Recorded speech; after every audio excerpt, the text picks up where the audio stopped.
Well guys, it's Richard here, and I'm here at my Wild Atlantic bus. This is a bus that I bought from a gentleman in Dublin, a guy called Garry. He used it as a school bus, and prior to Garry having it, it spent 25 years on the roads in London, commuting people all over London City.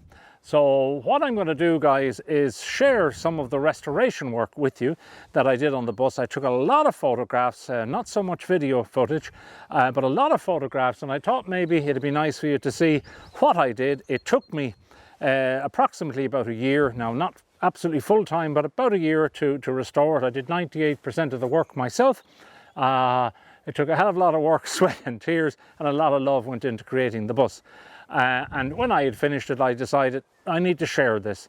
And we've had guests coming from all over the world enjoying the experience of staying and living on a bus for a few days when they come to stay. So guys, follow me on the journey of the restoration, and I hope you enjoy it. I've just started this YouTube channel, so I need your help and your support. So if you like what I'm doing, subscribe and give me a thumbs up, and also follow us on Instagram, Wild Atlantic Bus Adventures, and of course Wild Atlantic Bus. Anyway guys, let's get started. Let me show you some of the stuff that we did, and I'll talk to you again soon. Bye for now.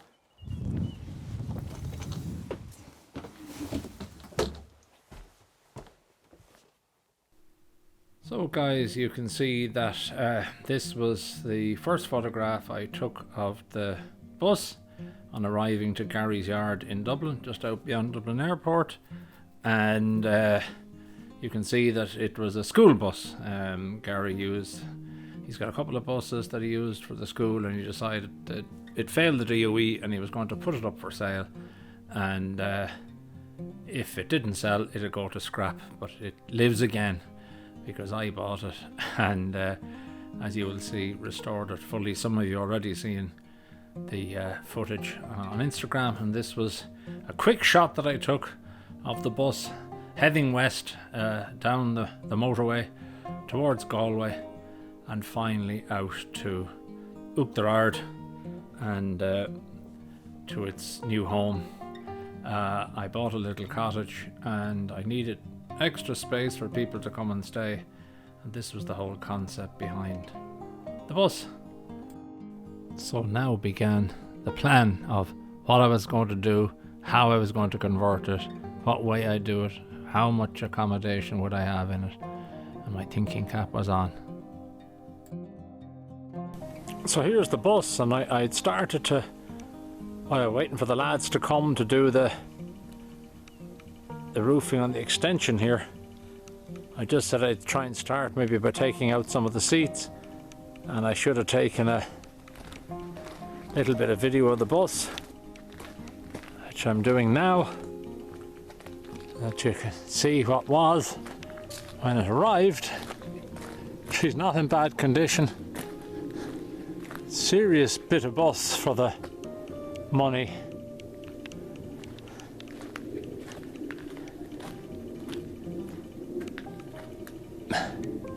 Bit of repair up there, all right, which we'll have to try and get to. And that's the bus. And I'm just taking a few shots here before I go working on it.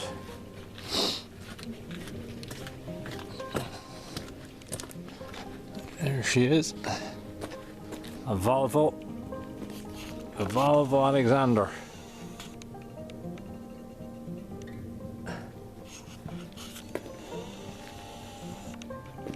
And that is the bus. Will this be a George Clark's Amazing Space? I certainly hope so. She's going to go up on the site, completely convert her into a full living driver's cab. And here's the bus, and I just started to take out some of the chairs,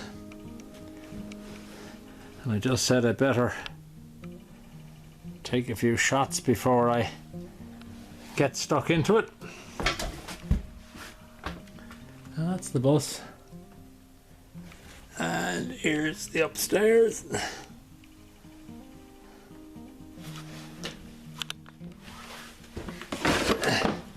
Similar here. And up we go.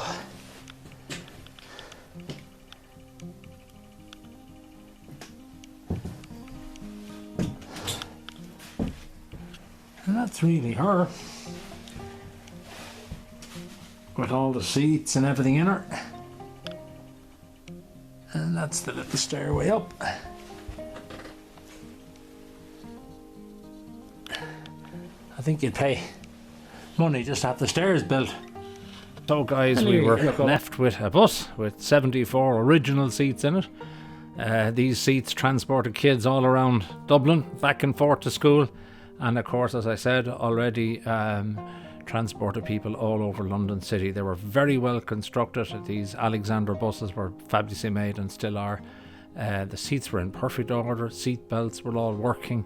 Everything was bolted down tight. But we had to get them out to make way for what we were going to do downstairs. And what were we going to do downstairs? So finally, I got down to 2 remaining seats and decided, okay, got to do something. What am I going to want? I need a kitchen. I want a wraparound area. I want a stove. Do I need a toilet? Do I need a shower downstairs? I need a kitchen. Oh dear, and it's quite tight. The headspace is very tight. How can people stand at a kitchen and a sink and everything? Had to put my thinking cap on. What am I going to do? So what I had to decide was to start to strip out the bottom ceiling on the bus, get that out, and because obviously that was all an aluminium, and I wanted to get back to insulate the roof, even between the top deck and the bottom deck. I thought that would be very important. This in itself was a pretty difficult job. Because this stuff did not want to come off easily. We had to use all sorts of cutting implements and brute force and crowbars and all sorts of things to try to get that off. And you can see how well these buses were constructed, Volvo Alexanders, beautifully built, supporting the upstairs and everything. But still, I was faced with that problem. Headroom, and in the kitchen and the area where the sink and the cooker was, I needed to do something. So what did I do, guys? Well, it's quite simple. I decided to cut a hole between the first floor and the top deck to create that headspace, and then to probably finally work out what I might do to access both these areas upstairs. At the very back, as you can see there, my colleague Mark is there at the very back, and at the front. And what was I going to do? Now I had cut this piece out of the middle, and I had to think about, okay, that was great. That was a moment of pure madness. Just cut, got the grinders out, cut the whole centre out of it. And it was only then that I realised, oh dear, now I'm going to have to put back an area to one side. So as you look at this photograph on the right hand side there, and I'll show you that in some later photographs on the next video, I then had to create a floor so that when you would go up the stairs of the bus, that would bring you or give you access to both the front of the bus and the back of the bus, so creating a sort of a mezzanine floor, which I thought might be nice. I gave a lot of thought to how I was going to do it and how it was going to look, and I really wanted it looking very well. So that was what I did, guys, and the next plan, of course, was to figure out where I was going to have the beds.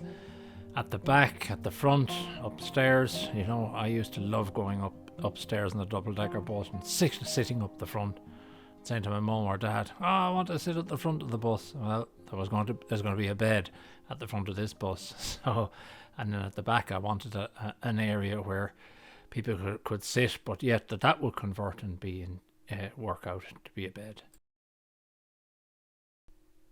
So it was a case of continuing on, keep stripping back all the aluminium, aluminium on the downstairs part of the bus, on the lower deck as I call it, and of course exposing a load of cables and things, and one had to be very careful as to where these cables are running, because I had a fear of cutting something, that I might cut power to the engine, cut some connection to the engine or to the lighting, or that the bus may not start again for me. So I had to be very careful about all of that. But we continued on.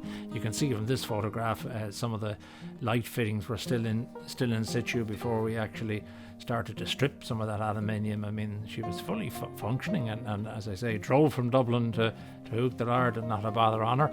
Of course, that's the control section at the driver's seat, and that big knob on the right hand side is your braking system, and we needed to make sure that we could obviously operate and start the bus. And in fact, today one can still start the bus. Now, it's very secure and very safely left in such a way that nobody can start it bar me. But anyway, Guy, that's what we were doing. Of course, then I had to start building at the very back of the bus. I wanted to create this nice wraparound seating area where there was going to be a stove and everything, where everybody could sit. And you can see that I started to put down some flooring.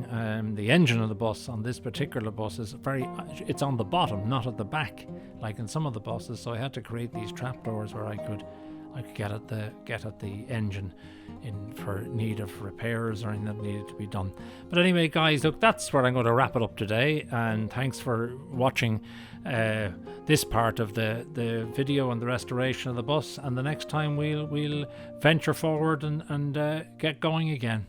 Thanks for now. Take care of yourselves and look after one another. Bye for now.